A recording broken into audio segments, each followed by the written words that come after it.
Think there's a big man maybe Hmm? finally on the move? Yeah, Deandre Ayton. Maybe heading to Pawnee, gonna go head over to JJ's Diner. I don't know. We'll see here. But look, Get some that's waffles? right. Get some waffles and maybe stop by, pay a little tribute to little Sebastian. But yeah, DeAndre Ayton sounding like he could wind up heading to the Indiana Pacers, and this makes sense. I mean, they're one of the only teams still out there with cap space. Them and the Spurs really doesn't sound like the Suns are really interested in paying DeAndre Ayton a max salary. So Keith, is this pretty much has to be a sign and trade, right? I don't think the Pacers have the ability to just sign him outright, or are they close enough to where maybe they can get there?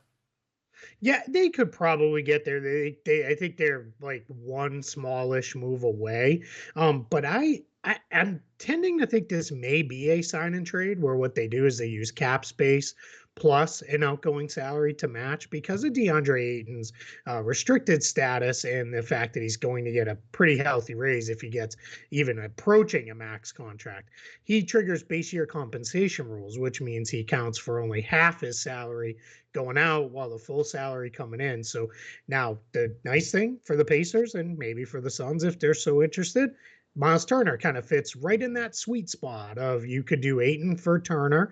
Ayton comes in on the Pacers side at a max deal. Turner goes out. Makes sense too, because if you're the Pacers, if you're signing DeAndre Ayton, certainly don't need Miles Turner. If you're the Suns, if you don't have DeAndre Ayton, you could use a center. So why not Miles Turner?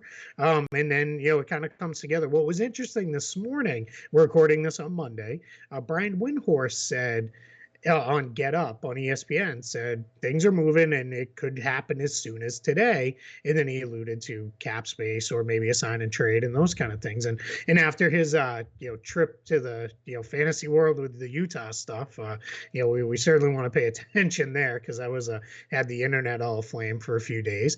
But I think what becomes really interesting in the DeAndre Ayton stuff is Malcolm Brogdon's trade to the Boston Celtics was made official, but it's always, whenever you see these things, it's official pending a Mm-hmm. physical. And Brogdon is supposedly in Boston today, again, Monday, taking his physical maybe today, maybe tomorrow. So that seems to be what's maybe holding up the timing on, all right, Ayton of the Pacers and all this other stuff, because they've got to get Brogdon off the books to clear out the salary room and all that other stuff that they needed to do to be able to do this. So it's all kind of chained together, but it seems like we're maybe heading towards a resolution on this one. Do you think the Pacers are going to have to add stuff in if the basis of the deal is Turner for Ayton, and that's us guessing, right? That's just the salaries work and all of that. But if that is kind of the backbone of the deal, do the Pacers have to add stuff in, or because this is a sign and trade scenario, is that going to be treated differently? How do you see that playing out? Yeah, that's interesting. I would assume maybe not. If we go back in the Pacers' history, Herb Simon, their owner, has been very clear he doesn't like to do the restricted free agent process because he doesn't want to do the whole, hey, let's tie each other up and play all those games. Think about when they initially acquired Malcolm Brogdon.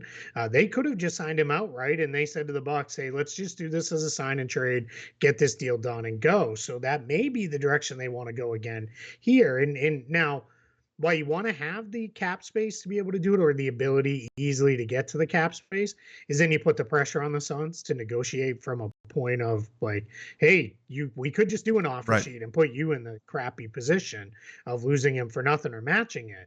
And then so from the Sun side, I don't know how much leverage they have to really say, hey, we demand you give us, another player or something along those lines. But there's always a chance it could expand. You could have something where the Suns are like, this guy no longer really fits with us. What do you think about this deal? And then you send this back to us or something like that.